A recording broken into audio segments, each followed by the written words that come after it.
नमस्कार। आज की भविष्यवाणी देख रहे हैं आप और आपके साथ मैं हूं सुरभि तिवारी। और आज की भविष्यवाणी में हम बात करते हैं आपके आज के भविष्य फल के बारे में और साथ ही आपके भविष्य यानी आने वाले कल की बात भी हम करते हैं। लेकिन आप इस कार्यक्रम में हमारे साथ लाइव जुड़ सकते हैं और आपके मन में अगर किसी प्रकार का कोई सवाल चल रहा है तो उन सवालों के बारे में भी आप जान सकते हैं, यानी कि उसका उत्तर आपको इसी सवाल में मिल जाएगा। और साथ ही साथ अगर आपके जीवन में किसी प्रकार का कोई कलेश है या फिर किसी प्रकार की कोई समस्याएं हैं तो इसका निवारण भी कुछ उपायों को करने के साथ में हो सकता है और वो उपाय बताएंगे आचार्य विक्रमादित्य जी। सबसे पहले बहुत प्रणाम आपको। नमस्कार।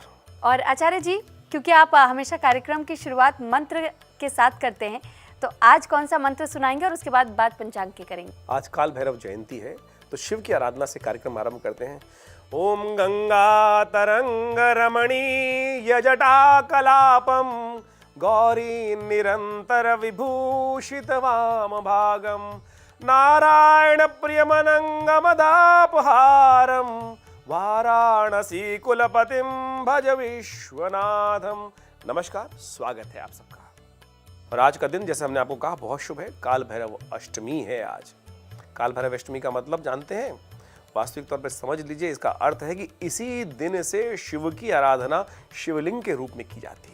लोगों ने पता नहीं क्या क्या भ्रांति बना रखी है शिवलिंग के बारे में। वास्तविक तौर पे आज के एपिसोड में हम तमाम रहस्यों को आपको समझाएंगे और साथ साथ अकाट्य प्रयोग बताने वाले हैं वो कि जो आपके समस्त कष्टों को हरेंगे। सबसे पहले बात कर लेते हैं पंचांग की। देखिए, आज का पंचांग भी बेहद खास है। मार्गशीर्ष का महीना चल रहा है, कृष्ण पक्ष विद्यमान है, अष्टमी तिथि है, मंगलवार का अवसर है, पूर्व फाल्गुनी नक्षत्र विद्यमान है, विश्वकुंभक नाम का योग बना हुआ है और साथ साथ चंद्रमा सिंह राशि पर चल रहे हैं। शुभ मुहूर्त का समय नोट कर लीजिए। 11:55 से लेकर 12:38 तक का काल बेहद शुभ रहेगा। कोई नया मुहूर्त आरंभ करना है, कार्य आरंभ करना है तो इस समय का लाभ ले सकते हैं। राहु काल जो है 2:57 से लेकर 4:16 तक रहेगा। तो आचार्य जी, आपने राहु काल और शुभ मुहूर्त ये सब तो बता दिया, लेकिन आज कौन सा त्योहार रहने वाला है इसके बारे में आप कैसे बताएंगे? काल भैरव जयंती, कालाष्टमी के रूप में आज का दिन जाना जाता है। काल भैरव साक्षात भगवान शिव है और विशेष तौर पर बड़ा खास महत्व रखते हैं। देखिए, कथा आती है उसको समझ लेना चाहिए। कहा जाता है कि एक बार विशेष तौर पर भगवान ब्रह्मा के मन में इच्छा आई कि मैं संसार का भ्रमण करूं। इस संसार को मैंने बनाया है, हमने क्यों ना संसार का भ्रमण किया जाए। तो जहाँ जहाँ भगवान ब्रह्मा जाते थे सब जगह उनका सत्कार होता था। कहा गया कि विशेष तौर पर इस संसार के रचयिता, विशेष तौर पर परब्रह्म परम पिता ब्रह्मा आए हैं, इसी रूप में उनका स्वागत सब जगह हो रहा था। जगह जगह पहुँचते पहुँचते सब लोग भ्रमण करते करते कहा जाता है कि वह जब विष्णु लोक में पहुँचे तो भगवान विष्णु शेष शैया पर विश्राम कर रहे थे, ध्यान में थे। भगवान ब्रह्मा जब वहाँ पहुँचे तो उनको बड़ा अहंकार हो गया था। जगह जगह घूमते हुए जब सब जगह कहा जा रहा था कि परम पिता आए हैं, परम पिता आए हैं, सब जगह स्वागत हो रहा था। तो उन्होंने कहा कि हे विष्णु, तुम उठे नहीं? संसार के पिता, तुम्हारे पिता, संसार के पिता परब्रह्म, कहा था परम पिता ब्रह्मा जी आए हैं। भगवान विष्णु के शब्द जब कान में पड़े तो उन्होंने कहा, अरे मेरा भी कोई पिता हो सकता है? तो उन्होंने कहा, ब्रह्मा जी आप मेरे नाभि कमल से उत्पन्न हुए हैं तो आप तो मेरी संतान हुए। लेकिन अब ये विचार बढ़ चुका था बहुत ज़्यादा कि ब्रह्मा जी को तो विशेष तौर पे इस बात का अहंकार हो गया था उस टाइम पर। कहा जाता है कि इस संसार में अहंकार तो सबको हो सकता है ना। कथा को मैं छोटा कर रहा हूँ। कहा जाता है समस्त वेदों को बुलाया गया, समस्त सप्त ऋषियों को बुलाया गया। सब ने जब कहा कि अब इसका निर्णय हो नहीं पाया कि आप दोनों में से कौन, किसका पुत्र कौन बड़ा, तो कहा जाता है कि दोनों ने कहा कि युद्ध हो जाए, वही जो जीते वही बताएगा कि कौन बड़ा है। जैसे ही दो पराशक्तियां आपस में युद्ध के लिए बीच में उपस्थित हुई, कहा जाता है कि उन दोनों के बीच में एक ज्योतिर्स्वरूप चिन्ह लिंग जो था वो वहां उपस्थित हुआ, जो स्तंभ के रूप में, अग्नि जो स्तंभ के रूप में उपस्थित हुआ। आकाशवाणी हुई और दोनों के मुख से निकला, ये क्या? आकाशवाणी हुई तो आप भी नहीं जानते, आप भी नहीं जानते। जो इसका अंत और इसका विशेष तौर पे जन्म कहाँ से हुआ है, कितना बड़ा है, क्या ये पता लगा लाए, वो बड़ा माना जाएगा। कहा जाता है ब्रह्मा जी बगुला बनकर ऊपर उड़ गए, भगवान विष्णु वराह रूप धारण करके उसके ग्रास को नीचे कितना गहरा है उसको पता लगाने के लिए नीचे चले गए। कालांतर में विष्णु जी थक कर ऊपर आ गए बहुत लंबे समय तक। जब उसकी था पता ना लगा पाए, ब्रह्मा जी ऊपर उड़ रहे थे। ऊपर से कहा जाता है केतकी का एक पुष्प कहीं से उड़ता हुआ आ रहा था, चोंच में ब्रह्मा जी ने पकड़ लिया और उसको पकड़कर वापस चले। और जैसे ही नीचे पहुंचे जहां ब्रह्मा जी विष्णु जी विराजमान थे, कहा पता लगा पाए? भगवान विष्णु ने कहा नहीं, हम नहीं लगा पाए पता, बहुत परिश्रम के बाद भी इसकी था की पता नहीं लगा पाए। ब्रह्मा आप पता लगा पाए? शिव ने जब उन्होंने पूछा भगवान विष्णु ने, तो ब्रह्मा जी के उस वक्त पंचमुख थे। एक मुख से उन्होंने उच्चारण किया, हाँ मैं केतकी का पुष्प लाया हूँ, और जैसे ही उन्होंने मिथ्या भाषण किया, शिव वो ज्योतिर्लिंग फटा, शिव वहाँ साक्षात त्रिशूल लेके उपस्थित हुए और उनका एक सिर छेदन कर दिया कि परब्रह्म होकर मिथ्या भाषण करते हैं। और जैसे ही उन्होंने उनका एक सिर कटा, वो ब्रह्म हत्या के रूप में भगवान शिव के हाथ में चिपट गया। वो ब्रह्म हत्या के रूप में भगवान के साथ उन्हें कहा जाता है। उसके बाद कथा दूसरी निकलती है, जगह जगह तीर्थों का भ्रमण किया, लेकिन उन्होंने इस बात का प्रतिपादित किया कि आज से भगवान विष्णु बड़े हुए और उस दिन से एकेश्वरवाद के रूप में उस शिवलिंग की पूजा, उस ज्योतिर्लिंग की पूजा भगवान शिव के रूप में आरंभ हुई। उस तिथि को कहा जाता है काल भैरव अष्टमी। तो बिल्कुल आपने इस बारे में तो बहुत विस्तार के साथ में बताया आचार्य जी, लेकिन अब वो लोग जो अपने मन में गुप्त मनोकामनाएं रखते हैं और उसकी आपूर्ति करना चाहते हैं, तो फिर पूर्ति करने के लिए क्या कुछ उपाय आप बताना चाहेंगे? गुप्त मनोकामना पूर्ति के लिए आज बहुत सुंदर मुहूर्त बन रहा है। एक काम करें, एक मिट्टी के पात्र में 7 मुट्ठी मसूर की दाल और उनके इसी के बराबर गुड़ का बुरादा लेकर, यानी पिसा हुआ गुड़ लेकर या देसी खांड लेकर एक लाल कपड़े में रखने के बाद उसको ढक दें। सायंकाल किसी पीपल की जड़ के पास जाकर इसको दबा दीजिए। ओम नमः शिवाय का पाठ करते हुए कष्टों को दूर करने का अद्भुत योग बनेगा। आचार्य जी, और आज की भविष्यवाणी की बात की जाए तो वो कैसे आप बताएंगे लोगों को? देखिए, बिल्कुल भविष्यवाणी तो भविष्य को दिखाने का कार्य ज्योतिष विज्ञान का ही है। और जान लीजिए ग्रहों का योगायोग क्या चल रहा है। देखिए, इस वक्त शनि चल रहे हैं कुंभ में और वृश्चिक में चल रहे अस्त मंगल, ये दोनों टकराव की स्थिति उत्पन्न कर रहे हैं और इसके कारण से मौसम में अचानक बदलाव हो सकता है। और ये स्थिति चलने वाली है अभी 27 दिसंबर तक। अचानक मौसम में बदलाव हो सकता है, कोई भारी नुकसान करने के योग बना सकते हैं। अन्न और धन का दोनों का नुकसान होने के योग दिखाई देते हैं और विश्व में कई प्रकार के नए करार होने के योग भी बनेंगे। और वह करार आतंकवाद को रोकने के लिए हो सकता है, लेकिन शांति स्थापित करने के लिए पूरे विश्व को लगातार प्रयास करना पड़ेगा। तो आप दर्शकों से एक बार फिर से हम ये कहेंगे कि अगर आपके मन में किसी भी प्रकार का कोई सवाल है जो कि आप उसका उत्तर जानना चाहते हैं, तो फिर आपकी स्क्रीन पर एक नंबर लगातार चल रहा है और उस नंबर पर आपको सिर्फ हम व्हाट्सएप पर अपने सवाल भेजने हैं। आपके सवालों का जवाब आचार्य विक्रमादित्य जी खुद देंगे। अब कार्यक्रम में आगे बढ़ेंगे थोड़ा, और क्योंकि राशिफल का अब समय हो चुका है तो पहले 2 राशियों की बात कर लेते हैं। चलिए राशिफल में जान लीजिए क्या कुछ लिखा है आपकी किस्मत में। मेष राशि वालों के लिए समय जान लीजिए, उपहार और सम्मान का लाभ मिलने के योग दिखाई देते हैं। कार्य क्षेत्र में थोड़ी कठिनाई का सामना करना पड़ सकता है। खान पान में संयम रखें और विशेष तौर पर वाहन का प्रयोग सावधानी के साथ करें। शुभ अंक आपके लिए 3 रहेगा, शुभ रंग आपके लिए पीला रहेगा। देखिए, काल भैरव अष्टमी है, भगवान भैरव की कृपा प्राप्त करने के लिए थोड़ा भोजन श्वानों को, कुत्तों के निमित्त डाल दीजिए, कल्याण होगा। वृषभ राशि वालों के लिए जो समय दिखाई देता है, नया काम मिलने की संभावना दिखाई देती है। जीवन साथी का भी सहयोग प्राप्त होने के योग दिखाई देते हैं। शासन सत्ता की तरफ से थोड़ा तनाव मिल सकता है, व्यर्थ की भागदौड़ परेशान कर सकती है। ईश्वर के प्रति आस्था बढ़ेगी और ये आपके लिए शुभ है। शुभ अंक आपके लिए 6 रहेगा, शुभ रंग आपके लिए गुलाबी रहेगा। काला कपड़ा और विशेष तौर पर नारियल लेकर भैरव मंदिर में उसको अर्पित करने का प्रयास कीजिए, ईश्वर की कृपा पड़ेगी। तो अगली राशि की हम बात करेंगे आचार्य जी, लेकिन उससे पहले हमारे पास सहारनपुर से शैलेश त्रिपाठी जी का एक प्रश्न आ चुका है। और शैलेश जी ये जानना चाहते हैं कि उनकी एक दुकान है, लेकिन उनको ऐसा लगता है कि उनकी दुकान को किसी ने बांध दिया, मतलब किसी ने नजर लगा दिया है। अब इसके लिए वो क्या कुछ उपाय कर सकते हैं? देखिए, नज़र एक ऐसी चीज़ है जो भारतीय अध्यात्म विज्ञान में बड़ा महत्व रखती है। किसी की नज़र किसी को परेशान कर सकती है और ये हमने बचपन से देखा है, बहुत सारे लोगों में देखा है। नज़र इतनी ताकतवर होती है कि पत्थर पर भी इसका असर उत्पन्न हो सकता है। अगर आपको लगता है कि आपकी दुकान पर नज़र लग गई है तो एक काम कीजिए, चिंता ना करें, उपाय हैं सकल रूप से। अनेक उपाय शास्त्र में बताएंगे और आज का दिन तो विशेष तौर पर इसके लिए बहुत विशेष है। दुकान के दरवाजों के बीचों बीच एक कांटी पे जो कील ठोक दीजिए और उस पर काले कपड़े में थोड़ी सी हींग, राई और विशेष तौर पे 3 लाल मिर्च जो है उनको बांध दीजिए और ये शनिवार तक इसको बंधे रहने दीजिए। यदि शनि, वैसे आज का दिन तो है ही शुभ, लेकिन मंगलवार और शनिवार को इस उपाय को विशेष तौर पे करने का प्रयास करना चाहिए। अगले दिन उतार कर इस पोटली को विशेष तौर पे जल में प्रवाहित कर दीजिए। कुछ दिन लगातार इस उपाय को करने का प्रयास कीजिए, देखिए परिवर्तन होने के योग बनेंगे। और व्यवसाय में यदि नज़र लगी हुई है तो उसको दूर होने के लिए बड़ा आसानी से इसमें सहायता प्राप्त होगी आपको। तो बिल्कुल, अगर नज़र लगी है तो नज़र कैसे दूर करनी है, इसका उपाय तो आपको आचार्य जी ने बता दिया। अब और 2 राशियों की बात करेंगे आचार्य जी। जी बिल्कुल, अगली राशियों के संबंध में जान लीजिए। मिथुन राशि वालों के लिए कैसा है समय। दाम्पत्य जीवन सुखमय होगा। भाग्यवश कुछ ऐसा हो सकता है जिसका आपको लाभ मिल जाए। स्वास्थ्य के प्रति तो सावधान रहें। शासन सत्ता का सहयोग मिलने के योग दिखाई देते हैं, परंतु कुछ अनावश्यक कष्टों का सामना करना पड़ सकता है।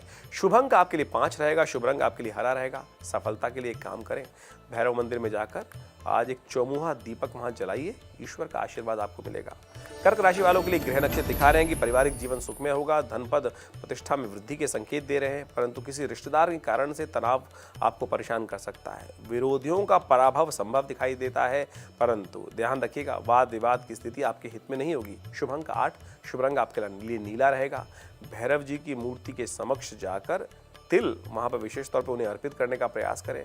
अपनी बाधा का ध्यान करते हुए, कष्ट चल रहे उनका ध्यान करते हुए बाधा दूर करने में सहायता प्राप्त होगी। आचार्य जी, इस बीच गोरखपुर से राकेश रघुवंशी जी का प्रश्न हमारे पास आ चुका है और वो ये जानना चाहते हैं कि वो अमूमन तौर पे किसी को ना नहीं कह पाते, लेकिन इन कारणों की वजह से वो अक्सर उलझ जाते हैं, तो वो क्या कर सकते हैं? देखिए, एक समस्या कहाँ से है, जैसे आपने बोला जो शब्द, ये मैनेजिंग कैपेसिटी की दिक्कत है। चाहते जानते आप सब कुछ है, ना करे बिना काम होगा नहीं, लेकिन मैनेजिंग कैपेसिटी मैनेज कौन करता है? ग्रह, बुध ग्रह करता है। तो आपकी कुंडली में वही समस्या है जो आपने डेट ऑफ बर्थ टाइम भेजा है, उसके अनुसार से आपके बुध ग्रह में दिक्कत है, कमजोर है, जिसके कारण से आप पूरा लाभ नहीं ले पा रहे हैं। बुध के संबंध से विशेष तौर पर बुद्धि और विवेक से होता है, और सही समय पर सही निर्णय लेना चाहते हैं तो बुद्ध को शक्ति प्रदान करनी पड़ेगी। उसके लिए अनेक प्रकार से मुश्किलें फंस जाते हैं, जैसा आपने लिखा है। चिंता ना करें, आपने हमारे यहाँ व्हाट्सअप मैसेज भेजा है तो हम अवश्य आपको एक रास्ता देने जा रहे हैं। बुध के दिन विशेष तौर पे दाईं तरफ घूमे हुए सूंड वाले गणपति, दाईं तरफ सूंड वाले गणपति को घर में स्थापित करने का प्रयास करें और उन प्रतिमा पर 11 दूर्वा जो है वो अर्पित कर दिया करें, मोतीचूर का लड्डू समर्पित कर दिया करें। 5 बुधवार करके तो देखिए धीरे धीरे आपकी क्रिएटिविटी में एनहांसमेंट होगी। साथ साथ जो वैचारिक मतभेद चल रहे हैं, जिस चीज़ में कॉन्फिडेंस की कमी हो रही है, बुध प्रशस्त हो जाएगा तो बहुत सुंदर तरीके से लाभ प्राप्ति के योग बन जाएंगे। आचार्य जी, आपने जिक्र किया काल भैरव जयंती का, तो इस दिन क्या कुछ और विशेषताएं हैं, इसको आप दर्शकों को कैसे बताएंगे? बहुत सुंदर दिवस है काल भैरव जयंती। काल भैरव जयंती भगवान शिव की आराधना का अवसर है। ऐसे में समस्त ग्रहों को ठीक करने के लिए, कष्टों को दूर करने के लिए बहुत सुंदर अष्टमी कही जाती है। काल भैरव अष्टमी एक बहुत पवित्र त्यौहार है। जैसा हमने कहा कि भगवान शिव का साक्षात प्रतीक माना जाता है। शिव स्वरूप ही भैरव है, भैरव ही शिव हैं, और विशेष तौर पर उनका विशेष तौर पर मैंने जैसा समझाया आपको कि शिवलिंग के रूप में उनकी पूजन आरंभ इस दिन से हुआ। तो मान्यताओं के अनुसार से कई प्रकार से जीवन के भय कष्टों से मुक्ति प्राप्त करने के लिए, नकारात्मकता दूर करने के लिए इस दिन विशेष तौर पर भगवान की आराधना करने का हमें प्रयास करना चाहिए। तो आचार्य जी, इस पर और विस्तार के साथ में चर्चा करेंगे, लेकिन इससे पहले 2 और राशियों के बारे में जान लेते हैं। सिंह राशि वालों का भविष्य क्या बता रहा है, जान लीजिए। नंबर आ गया है आपका। व्यवसायिक योजनाएं सफल होती दिखाई दे रही हैं। राजनीतिक महत्वाकांक्षा पूर्ति करने के योग बन रहे हैं। संतान के दायित्व में भी पूर्ति होने के योग बन सकते हैं। आज आय और व्यय यानी खर्चे और आमदनी का संतुलन बना के रखना बहुत जरूरी है। घूमने के योग बन सकते हैं। शुभ अंक आपके लिए 4, शुभ रंग आपके लिए लाल। सिंदूर और चमेली मिलाकर एक साथ पेस्ट बना लीजिए कहा, और तेल, विशिष्ट चमेली का तेल मिलाकर भगवान भैरव की प्रतिमा पे इसका लेपन किया जाता है और मनोकामना सिद्धि का योग बनाता है। आपकी राशि के लिए बड़ा श्रेष्ठ उपाय है। कन्या राशि वालों के लिए ग्रह नक्षत्र दिखाते हैं कि जीवन साथी का सहयोग और सानिध्य मिलता दिखाई दे रहा है। उपहार और सम्मान से भी आपको नवाजा जा सकता है। आज जीविका के क्षेत्र में प्रगति होने के योग दिखाई देते हैं। आमोद प्रमोद के साधन में वृद्धि होगी। तो ओवरऑल मिला के आपका दिन अच्छा ही दिख रहा है। शुभ अंक आपके लिए 6 है। गुलाबी रंग आपको लाभ देगा। काल भैरव भगवान को पंचमेवा के भोग लगाना आपके लिए बहुत शुभ रहेगा। तो आचार्य जी, इस बीच हमारे पास एक सवाल जयपुर से आ चुका है सतीश मेघवाल जी का, और सतीश मेघवाल जी ये जानना चाहते हैं कि अगर किसी जातक का नाम ए अक्षर से शुरू होता है तो वो कैसे होते हैं? देखिए, न्यूमरोलॉजी के अनुसार से, पाश्चात्य ज्योतिष के अनुसार से ये बहुत सुंदर आपने प्रश्न किया है और सबके कल्याण के लिए पूछा है। तो जिनका ए अल्फाबेट से शुरू होता है, देखिए बहुत ही सुंदर नाम माना जाता है। ये उत्साही होते हैं, लग्नशील होते हैं, और मैंने तो ऐसा देखा कि जब जिनके आगे ए वर्ड जुड़ जाता है उनके लिए बहुत बढ़िया हो जाता है। आप समझें कि जिनके अधीन कोई इनके साथ समस्या भी कुछ होती है। ए वर्ड वाले किसी की अधीनता स्वीकार नहीं करते। अपोलो का साइन माना जाता है, सूर्य का साइन माना जाता है। ये कई प्रकार से गुस्सेल भी माने जाते हैं। ऐसे लोगों में बड़ी नेगेटिविटी भी कई बार हो जाती है क्योंकि छोटापन बनना नहीं चाहते। ऐसे जातक दुश्मन भी बहुत होते हैं, ऐसा हमने दिखाया है, और घर से लेकर बाहर तक कई बार विरोध में भी सामना करना पड़ जाता है। लेकिन ये सोलर प्रतीक है, ग्लोरीफाई जरूर होते हैं, और जिस दिन से ए वर्ड आपके नाम के आगे पहले अक्षर में जुड़ जाएगा, देखिएगा कल्याण के योग बन जाएंगे, सफलता बनने के योग बन जाएंगे। तो आचार्य जी, हमारे पास लगातार इस बीच में सवाल तो आ ही रहे हैं, दर्शकों के सवाल भी लेंगे, लेकिन इस बीच तुला और वृश्चिक की भी पहले बात कर लेते हैं। चलिए, तुला राशि वालों, आपका नंबर आ गया है। दायित्वों की पूर्ति होने के योग बन रहे हैं। गृह उपयोगी वस्तु में वृद्धि होने के संकेत मिल रहे हैं। आय के नवीन रास्ते प्राप्त हो सकते हैं। किसी बहुमूल्य वस्तु को पाने की अभिलाषा मन में पूरी होने के योग बन सकते हैं, परंतु ध्यान रखिएगा बहुत ज़्यादा व्यर्थ की भागदौड़ से बचिएगा। शुभ अंक आपके लिए 7 है, शुभ रंग आपके लिए सफ़ेद है। एक उपाय आज जो करना चाहिए, काल भैरव अष्टमी के दिन एक काले कपड़े में गिरी, जो गोला गिरी होती है ना, उसको लपेट कर भगवान भैरव के मंदिर में अर्पित करने का प्रयास कीजिए, शुभ होगा।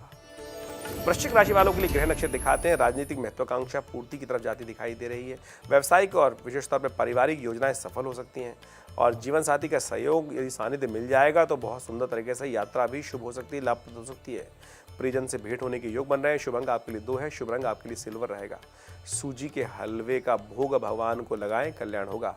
आचार्य जी, इस बीच टाटा नगर से हमारे पास एक मैसेज आ चुका है नितिन जी का, और नितिन जी जानना चाहते हैं कि उन्होंने इस बीच सपने में अपने जीवित पिता को देखा है, तो इसका क्या संकेत है? देखिए, जीवित पिता को देखना शुभ संकेत माना जाता है। पिता, गुरुजन इत्यादि समस्त को देखना कल्याणकारी ही माना जाता है। और लेकिन यदि किसी की मृत्यु हो गई है उसके बाद दिख रहे हैं तो वो फिर अशुभ संकेत हो जाता है। कहीं ना कहीं कष्ट में हैं, उनकी पूर्ति नहीं हुई है। जीवित हैं पिता तो बहुत शुभ है, उनको विशेष तौर पर आपको आगे बढ़ने के अवसर प्राप्त होंगे, शुभ जीवन में प्राप्त होंगे। कोशिश करें अपने पिता का, माता पिता का आशीर्वाद लेकर सुबह सुबह आगे बढ़ने का प्रयास करें, उनकी आराधना करें। बड़ा सुंदर स्वप्न है आपके लिए। पारिवारिक कष्ट जो चल रहा हो तो उसको दूर करने का संकेत है ये। तो आप भी अगर किसी भी प्रकार के सवालों का जवाब इसी तरह जानना चाहते हैं तो दिए गए नंबर्स पर, यानी कि जो स्क्रीन पर आपके नंबर चल रहे हैं उस नंबर पर जल्द से जल्द हमें अपने सवाल व्हाट्सएप कर दीजिए, ताकि आपको भी समय रहती है आपके सवालों का जवाब और उपाय दोनों पता चल सके। अब आचार्य जी, और आगे 2 और राशियों की बात हम कर लें। चलिए, धनु राशि वालों का नंबर आ गया। आर्थिक प्रयास फलीभूत होते दिखाई दे रहे हैं। धन और प्रतिष्ठा में इजाफा होने के योग बन सकते हैं। रोजगार के अवसर भी बढ़ते दिखाई दे रहे हैं। ओवरऑल मिलाकर आपके लिए सफलता के योग हैं। परीक्षाओं में भी सफलता के योग बच्चों के लिए बन सकते हैं। अनावश्यक व्यय यानी बेकार के खर्चे मन को अशांत कर सकते हैं और सब कुछ फिर अशांत हो जाएंगे तो फिर सब कुछ बिगाड़ देंगे। इसलिए कोशिश करें बेकार खर्चों से दूर रहें। स्वास्थ्य के प्रति भी थोड़ा सचेत रहते हुए कार्य करें। शुभ अंक आपके लिए 9, शुभ रंग आपके लिए लाल। देखिए, आज मंगलवार भी है तो हनुमान जी के समक्ष चमेली के तेल का दीपक प्रज्वलित करें, कल्याण होगा। मकर राशि वालों के लिए ग्रह नक्षत्र दिखा रहे हैं विचित्र योग। जीवन साथी के स्वास्थ्य के प्रति सचेत रहना चाहिए। किसी रिश्तेदार के कारण से तनाव मिल सकता है। आय और व्यय का बैलेंस बनाकर काम करने की जरूरत है। यात्रा अच्छी रहेगी, सुखद रहेगी, लाभप्रद रहेगी। शुभ अंक आपके लिए 3 है, शुभ रंग आपके लिए केसरिया रहेगा। देसी घी का एक दीपक विशेष तौर पर भगवान भैरव के समक्ष उपस्थित करें। हो सके तो देसी घी का लेपन यानी देसी घी से भगवान भैरव को स्नान भी कराएं, कल्याण होगा। तो बाकी अंतिम 2 राशियों की भी हम बात करेंगे, लेकिन इस बीच रश्मि ग्रेवाल चंडीगढ़ से हमारे पास एक प्रश्न आ चुका है और रश्मि जी जानना चाहती हैं आचार्य जी कि उनके बाएं कान में झंझनाहट होती है और रह करके ये झंझनाहट और ज्यादा बढ़ जाती है, तो वो क्या कर सकते हैं?